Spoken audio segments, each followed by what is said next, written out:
Greetings, family. Welcome back to the African Exodus show. I'm your host, Tuni Cherie, here to you with a new video. Before we get started with today's show, just as a reminder, if you wish to follow this channel on Telegram, that's the best way you can get notifications directly to your phone. You click the link inside of the description, it will take you right to the app. It's very easy to download. In addition, if you wish to support this channel, you can do so a few ways. You can do so through Cashapp, and also if you click the link down below, you can do so through PayPal, and also through Patreon. There I'll also post any materials that I use in the presentation, such as the materials that I'll be using today. So we're continuing on with our exposition of the beast system as prophesied inside of the book of Revelations. We wanted to take it further and talk about this whole concept that was put out by the World Economic Forum when they said, you will own nothing and be happy. However, before we get into depth about that, I think we have to spend some time understanding the construct that many of us are living under, particularly those who are based inside of America. So the construct that we should be familiar with is this idea of a matrix, right? If you've seen the movie The Matrix, you know very well this whole idea that you are living in a simulation, a dream world that you are in. And that the real world, you're really not experiencing the real world because of this whole matrix that's been created for you to enjoy, to pass time, to forget about the things that have happened in the past, to forget about there's a whole war going on. All of these things are done to distract you from the reality of what's really happening. And yet, the people in the matrix have no clue that they're in a matrix, that what they think they're experiencing is the truth. They think that this is actually the world that's been created for them. Now, there's been so many different expositions of the Matrix. I've dealt with this movie before. I wanted to go back and detail through how the American myth, the myth of an American dream or living an American reality that is blissful, right? How this myth has been created really as a matrix for us to keep us controlled, to keep us as non-oppositional to what's really happening in the real world, and understanding what is the real world, what is actually happening, what are the consequences for what America has created. Before we go there, though, let's go right to the scripture. Let's go to Revelations 18. We're going to go from verses 1 and go all the way to verse 20. After these things, I saw another angel coming down from heaven, having great authority, and the earth was illuminated with his glory. And he cried out with a mighty voice, saying, Fallen, fallen is Babylon the Great. She has become a dwelling place of demons and a prison of every unclean spirit and a prison of every unclean and hateful bird. For all the nations have drunk of the wine of passion of her immorality, and the kings of the earth have committed acts of immorality with her. And the merchants of the earth have become rich by the wealth of her sensuality. I heard another voice from heaven saying, Come out of her, my people, so that you will not participate in her sins and receive of her plagues. For her sins have piled up high as heaven, and Yahuwah has remembered her iniquities. Pay her back, even as she has paid, and give back to her double according to her deeds. In the cup which she has mix twice as much for her, to the degree that she has glorified herself and lived sensuously, to the same degree give her torment and mourning. For she says in her heart, I sit as a queen, and I am not a widow, and I will never see mourning. For this reason, in one day her plagues will come, pestilence, mourning, famine, and she will be burned up with fire. For Yahuwah, the Elohim who judges her, is strong. And the kings of the earth who committed acts of immorality and lived sensuously with her will weep and lament over her when they see the smoke of her burning, standing at a distance because of the fear of her torment, saying, Woe, woe, the great city, Babylon, the strong city, for in 1 hour your judgment has come. And the merchants of the earth weep and mourn over her, because no one buys their cargoes anymore, cargoes of gold and silver and precious stones and pearls and fine linen and purple and silk and scarlet and every kind of citron wood and every article of ivory and every article made from very costly wood and bronze and iron and marble. and cinnamon and spice and incense and perfume and frankincense and wine and olive oil and fine flour and wheat and cattle and sheep and cargoes of horses and chariots and slaves and human lives. The fruit you long for has gone from you, and all things that were luxurious and splendid have passed away from you, and men will no longer find them. The merchants of these things, who became rich from her, will stand at a distance because of the fear of her torment, weeping and mourning, saying, Woe, woe, the great city, she who was clothed in fine linen and purple and scarlet and adorned with gold and precious stones and pearls, for in 1 hour such great wealth has been laid waste. And every shipmaster and every passenger and sailor, and as many as make their living by the sea, stood at a distance and were crying out as they saw the smoke of her burning, saying, What city is like the great city?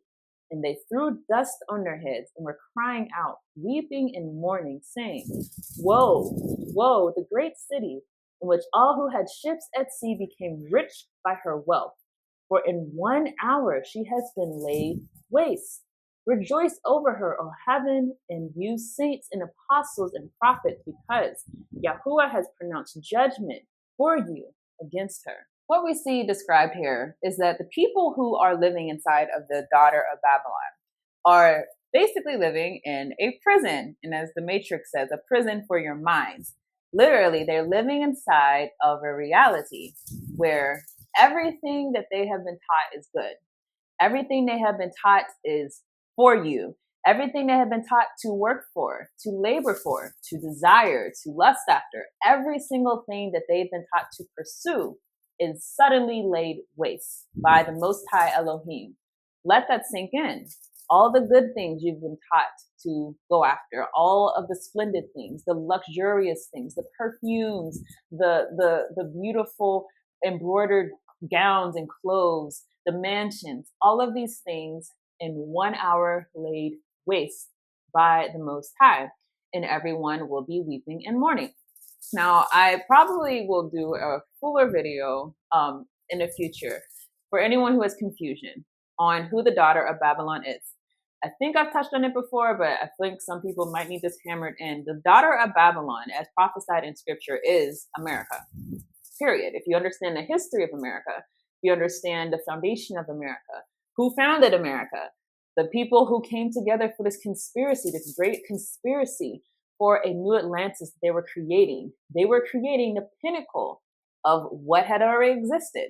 We already had the Babylonian Empire. We already had the Assyrian Empire, the Persian Empire. We already had the Roman Empire. We had the Greeks and the Medes. We had all of these. But this nation would be the pinnacle of that exact system that we can recognize as the Babylon system, which is why America, the newest nation of the bunch, is in fact the daughter of all of those empires that have successfully come and died out. This is why many people will be mourning whenever Yahusha, the same Son of God that people have been saying they're waiting for, oh, we want him to come back, we want him to come back. So many people will be mourning because he's coming back with judgment against the daughter of Babylon, this same system that has been programming us in order to make us think that our purpose is these luxurious things, these items, these riches. This same system he's coming back to judge, because this system is responsible for much evil that has been propagated inside of Yah's world. So when we understand that this is the future that's prophesied for America, and we understand that these things that we've been taught are good are going to be decimated whenever the Most High comes, we have to look for a true meaning out of life. We have to look for a deeper meaning. We have to look for a true calling. It cannot be these things. It cannot be the system. It cannot be that this is the world that we are to aspire to. So let's talk about The Matrix with that being said. Now, many of you have seen The Matrix. It's such a good movie. I mean, I love the movie so much because it's so philosophical. It's so true. And we can see many examples of it. And that's why I said you've probably heard too many Matrix analogies, right? You've heard social media as the Matrix, which it is in a way.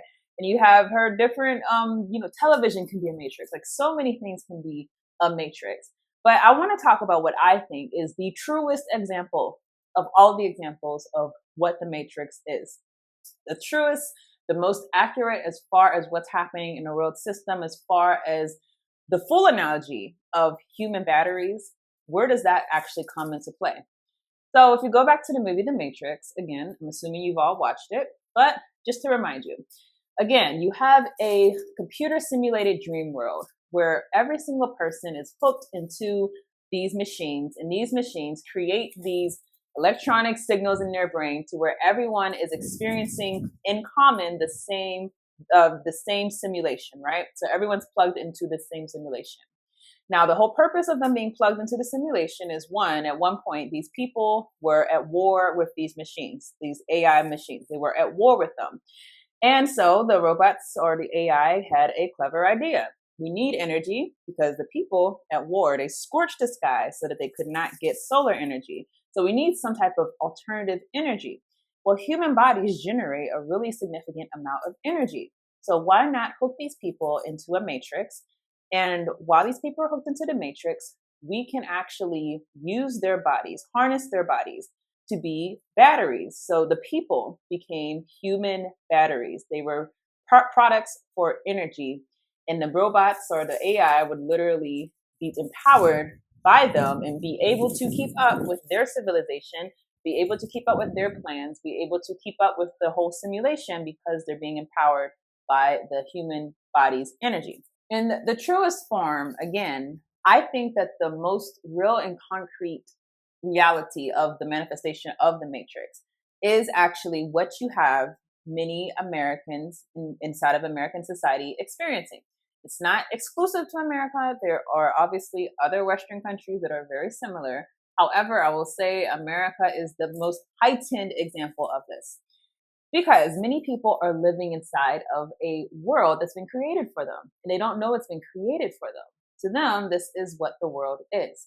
They don't understand that they're literally living in a system that has a bottom floor that they can't drop through and a top where they won't let them penetrate. They are living within this realm where they are allowed to function, this world where they are allowed to exist. Now, outside of this realm where they're living in, there's an entire different world that's actually the real world. That world is the consequence of everything that has been happening. These are the countries that you might label third world countries. You might call them developing countries. In these countries, you see the consequences of everything that America is and everything that America has created.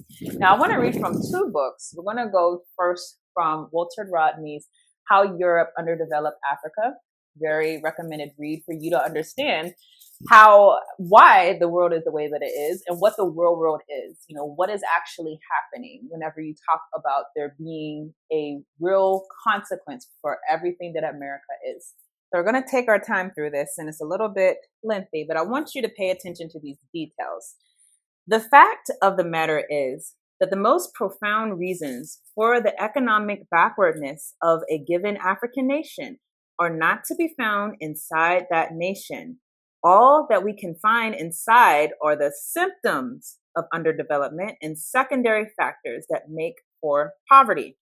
Mistaken interpretations of the causes of underdevelopment usually stem either from prejudiced thinking or from the error of believing that one can learn the answers by looking inside the underdeveloped economy. The true explanation lies in seeking out the relationship between Africa and certain developed countries, and in recognizing that it is a relationship of exploitation. What Walter Rodney is saying here is very important for you to understand. If you've ever traveled outside of the US, particularly to the third world, you might be horrified of the conditions of many countries, most of the world, most people are living in.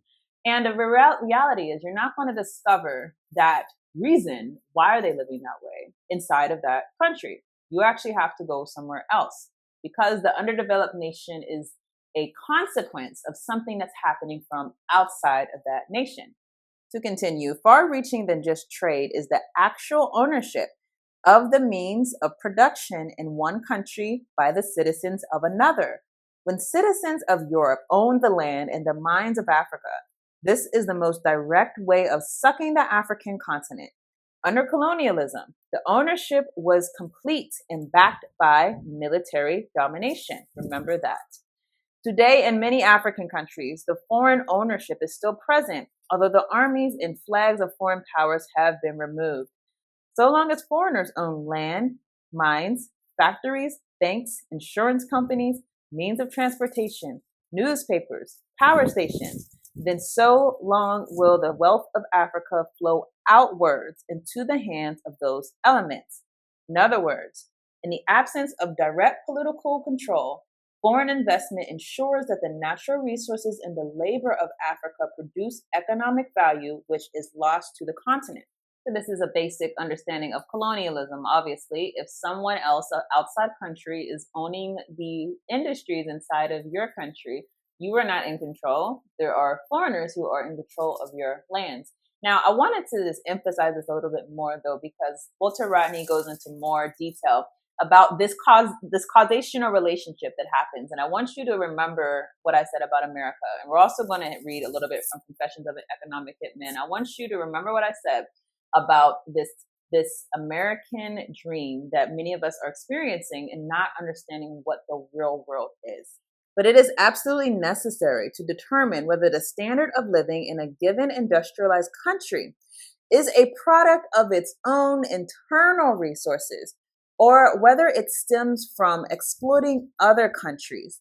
The United States has a small proportion of the world's population and exploitable natural wealth, but it enjoys a huge percentage of the wealth which comes from exploiting the labor and natural resources of the world. African economies are integrated into the very structure of the developed capitalist economies. They are integrated in a manner that is unfavorable to Africa and ensures that Africa is dependent on the big capitalist countries. Indeed, structural dependence is one of the characteristics of underdevelopment. Most progressive writers divide the capitalist imperialist system into two parts. The first is the dominant or metropolitan section. And the countries in the second group are often called satellites because they are in the orbit of the metropolitan economies. The same idea is conveyed by simply saying that the underdeveloped countries are dependencies of the metropolitan capitalist economies. So what is really at work with America is that you have a country, not much of the world's population, who's able to really control the world, even though it's a small proportion of the world population, and also able to abstract many of the world's resources. And what you must understand is that America being what it is, that shining city, that shining example of the Babylon system that it is a direct result of its exploits outside of America. So if you look at the American exceptionalism, as some people will teach, America's exceptionalism is really literally relying on the exploits that it creates from outside of America.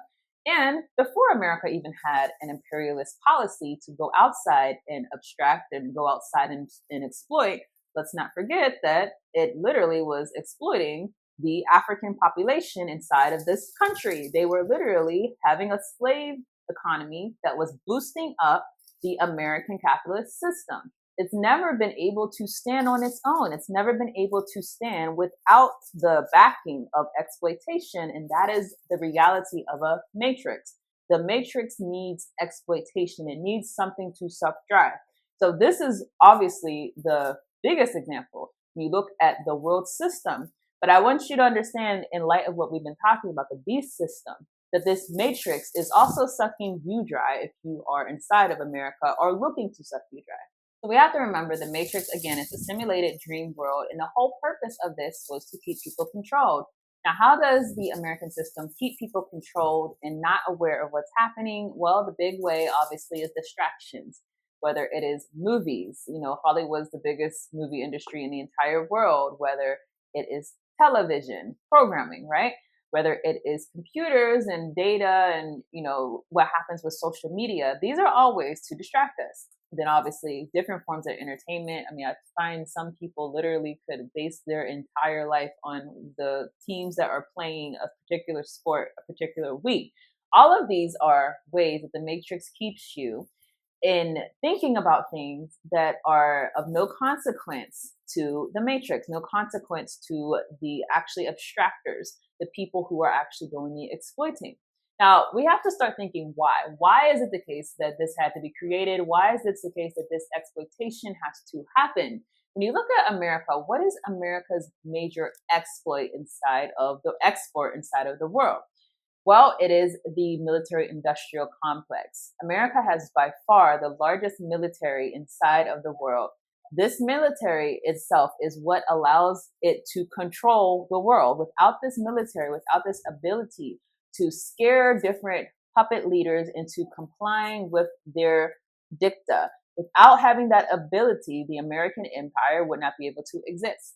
So let's actually go to Confessions of an Economic Hitman so we can understand this military industrial complex, how it operates. Fear and debt, the two most powerful tools of empire.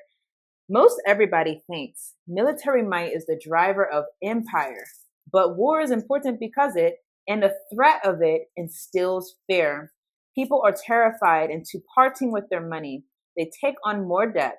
That's why the economic hitman approach is so effective, more than war. Now, if you're not familiar with this book, essentially John Perkins is an economic hitman, and he's talking about the things that he actually did in real life, that he actually did with different leaders of countries, basically bribing them into complying with the American military complex or the American capitalist system. So the major way that he would do that, let's say you had a leader that actually wanted to do right by his people, is by threatening them, by having them understand that if they don't comply with the American system, that they risk being thrown out in a coup, and it might not be a bloodless coup. It actually might be that you will be executed as a result of your non-compliance.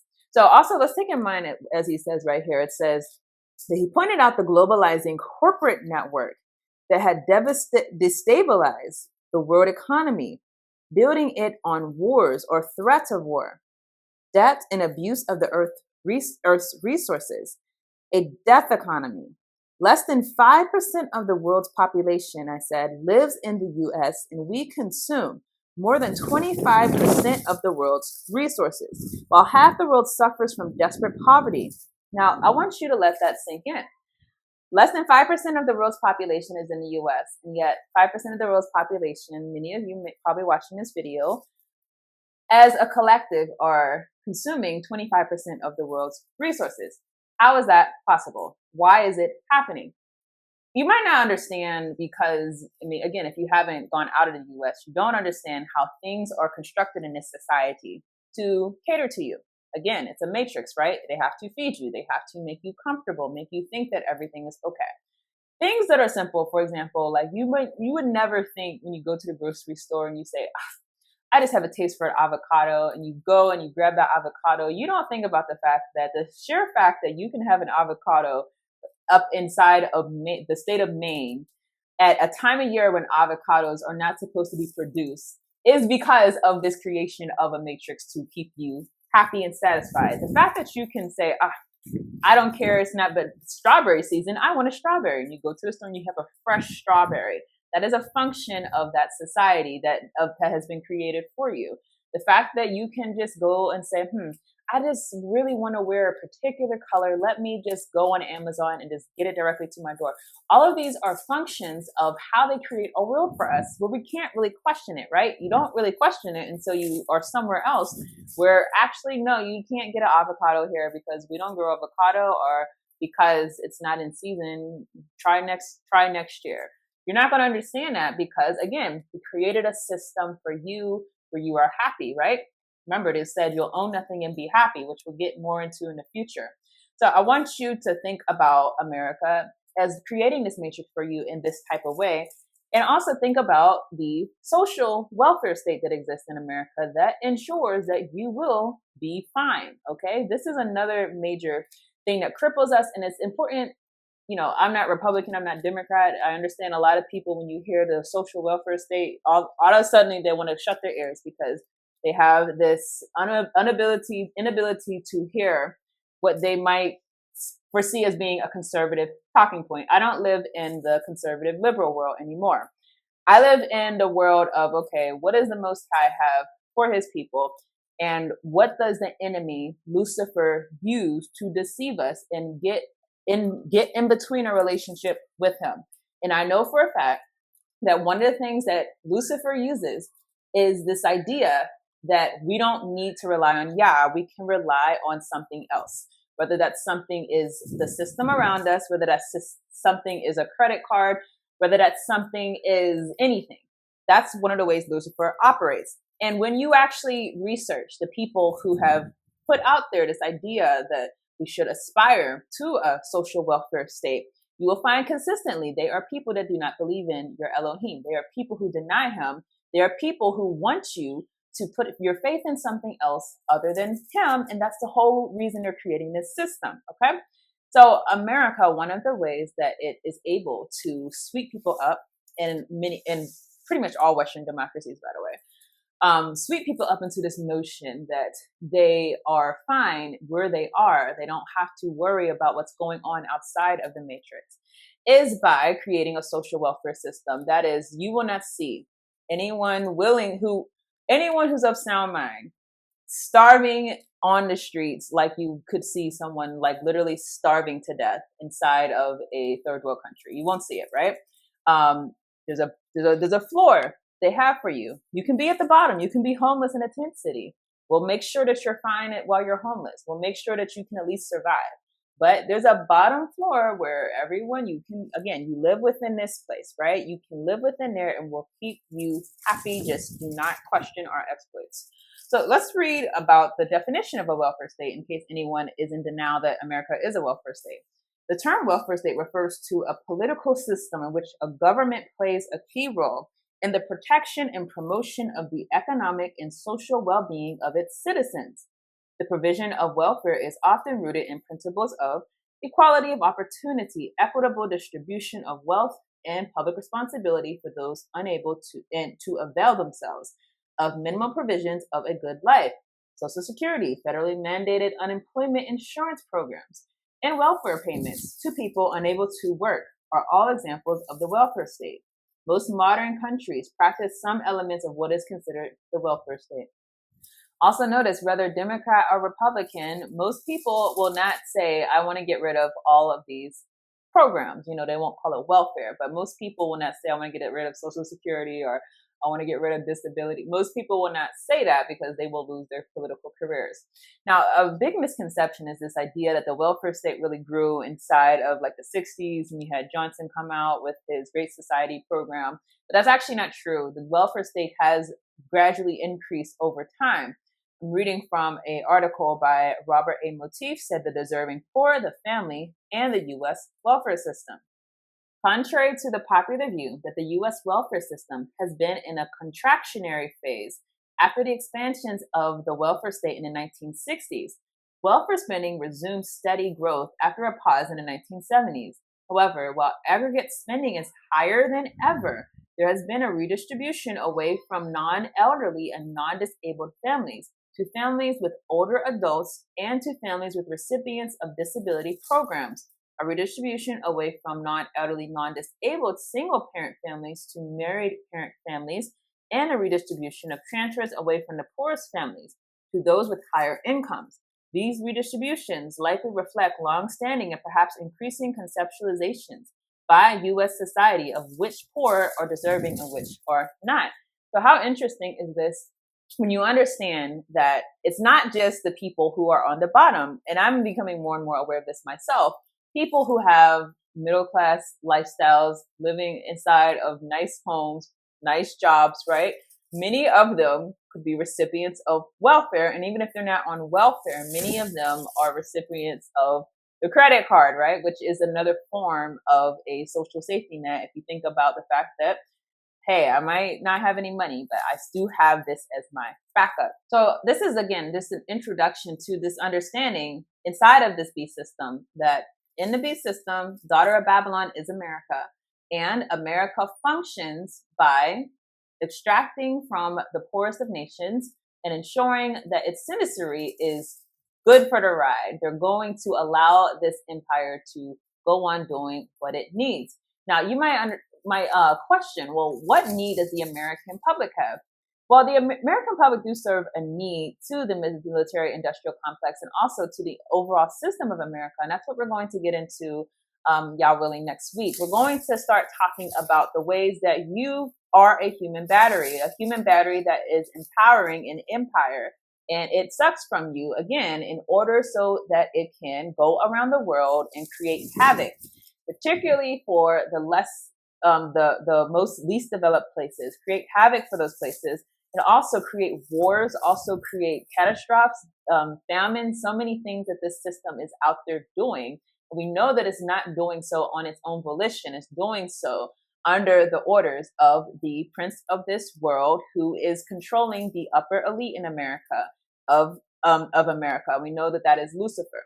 So some of the ways that we're going to start talking about next week, I want us to start talking about how you are a human battery, or could be a human battery, likely a human battery if you're based inside of America. We're going to talk about the food, pharma, and health industry, and just have that understanding that literally this country is willing to sacrifice its own people in order to create a world that they're being told to create.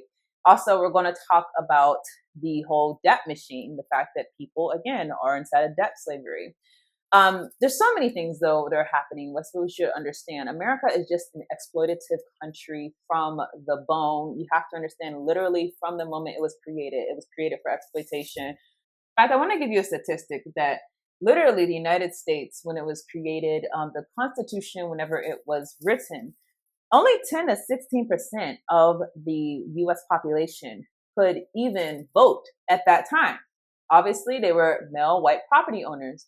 So from its inception, it was based on exploitation. It was propped up by exploitation. You would use slave labor. You would even use poor labor, poor white labor. You would use all of this in order to help the empire to do what it's going to do to achieve that end time result. So we should understand this is not a surprise. America, and it's from the bone, is literally an exploitative economy. And we should learn these things, because we're going to have to separate ourselves. If you do not want to be a casualty of that system, you have to learn to separate yourself from this exploitative machine. And that first step is first understanding that you yourself are being taken advantage of by the system that has taught you that it is there to treat you well and to lift you up as its citizenry. So that's all I have for this video. I thank you all for watching, and y'all willing, I'll see you next time. We believe in the resurrection of the dead. We believe that the 20 million black people in America in the last days will be taught the truth. The trumpet of truth will sound in your ear. That is being sounded today, the trumpet of truth. And this truth strikes your ear and strikes your heart. It'll open your eyes. It'll open your ears. It'll make you stand up. It'll do the same thing for you that truth did for the dry bones in the valley. Because the picture of dry bones in the valley is talking about you. The picture of Lazarus laying dead 4 days is talking about you. You are Lazarus. You are the dry bones. You are the prodigal son. You are the lost sheep. You are the people about whom the Bible is speaking, who will stand up in the last day when the trumpet is sounded. Black people are waking up. Black people are standing up. Black people are rising up, and they're going back. We believe we are the people of God's choice. That's what we believe.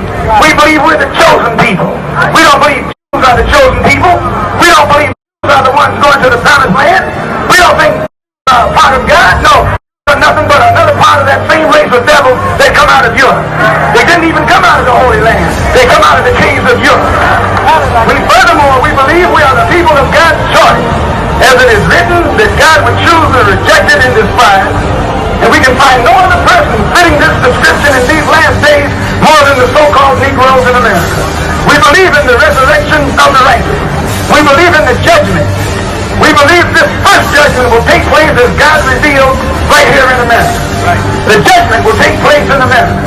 The resurrection will take place in America. The judgment will take place in America. The separation will take place in America. And the destruction will take place in America. Doom will take place in America. Doomsday will take place right here. This is the place the Bible is talking about. When the Bible mentions Babylon, it means America. When the Bible mentions Sodom and Gomorrah, that's America. When the Bible mentions Egypt, that's America. This is Rome. This is Babylon. This is that Even the dog that piss against the wall of Babylon shall escape this judgment.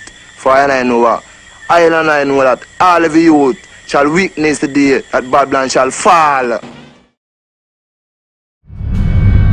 Did you know that the prophetic dream that Nebuchadnezzar had in Daniel chapter 2 could have potential implications for us today? The dream featured a huge statue of a man whose splendor was excellent and its form was awesome. And the head of the statue was of gold, its chest and arms of silver, its belly and thighs of bronze, its legs of iron, and its feet partly of iron and partly of clay. Each section represented a kingdom, and the head of gold was one of those kingdoms of Babylon, ruled by Nebuchadnezzar himself. The second section, the chest and arms of silver, was to be a second inferior kingdom, which we are told in Daniel 5 was the Medo-Persian Empire. The third kingdom, the belly and thighs of bronze, was Greece, ruled by Alexander the Great. And the fourth kingdom, the legs of iron, was undoubtedly Rome. The fifth kingdom, however, is the feet of iron and clay, and that is the kingdom that will be smashed by the rock, bringing down all the other kingdoms before it. Daniel 2:34. Well, Babylon always promises the same thing, whatever iteration she takes. Of course, if you're in 96 AD, that's Rome. If you're in, and here goes back to wonky or janky interpretations of Revelation. If you've got a bad lens by which you approach the book, then the United States is sitting on a hill that's about, but if you're reading it honestly, right, this isn't some reference to Russia or China, like this is about us. Like the US is just as much Babylon. I often hear comparisons of the USA with Rome, and that the United States of America are the new Rome, decadent, old, corrupt, decayed, like the Western Roman Empire in the end stages of its existence. But is that true? 1. Social inequality. A feature that the United States shares with the late Roman Empire is a very large gap between rich and poor. 2. Bread and games, panem et circenses. The ancient Romans had the gladiatorial games, where famously the gladiators would combat against each other or against wild beasts to the death. Now you might think that modern Americans don't have an equivalent, but where indeed people are not killed for sports anymore, brutal fighting sports are still quite widespread. 3. Poverty. After the crisis of the 3rd century, but especially in the last decades of the Western Roman Empire, more and more people of the Imperium were poor and had to live on the lowest of the existence scale. Beggars, homelessness, and other forms of poverty became more widespread as the old glory days of the empire had slowly faded. Compare this to modern-day American cities such as Los Angeles and San Francisco, where homelessness is rampant. Thousands upon thousands of people live in the most appalling conditions, where even third world countries are having a hard time replicating this. And quite bizarrely, this all takes place with a backdrop of technological splendor, skyscrapers, and the lofty homes of the rich. 4. Decay. I quite often already talked about the state of the city of Rome in the late 5th and early 6th centuries AD. The glory days were over and Rome had to endure 3 brutal sacks in the 5th century. The population had dropped dramatically and many parts of the city would now slowly start to fall into decay. American cities such as Detroit, Philadelphia, and many others. There is widespread decay and many parts of these cities fall into disrepair, while only some parts are being maintained and look nice. Especially outlying regions or poor areas are left to decay and fall completely into ruin. 5. Constant wars. The late Roman Empire found itself entrenched in constant warfare. From the crisis of the 3rd century to the last years of the Western Roman Empire and later continuing in the Eastern Roman Empire, there was almost constant warfare. The United States, after being established only 246 years ago as of release of this video, also found itself entrenched in constant warfare. War of independence, war against the British, war against Mexico, war against the Native American population, then a great civil war, then war against the Spanish, then World War I, World War II, Korea, Vietnam, Iraq first time, Afghanistan, Iraq second time. If you would add up the duration of all of these wars, it would be around 150 years, more than half of the existence of that nation. 6. Social polarization. In the late Roman Empire, one would think that the Romans would have united against the barbarian invaders, but nay, they were busy fighting each other in endless civil wars and also fighting each other in everyday life, especially Christians versus pagans. They both blamed each other for the barbarian invasions, and there was massive social polarization in the last decades of the Western Roman Empire. We can witness something very similar in the current US, where there is growing polarization, not only with regard to its two largest parties that drift apart from the center more and more, but also among the general population, where an outright culture war is going on.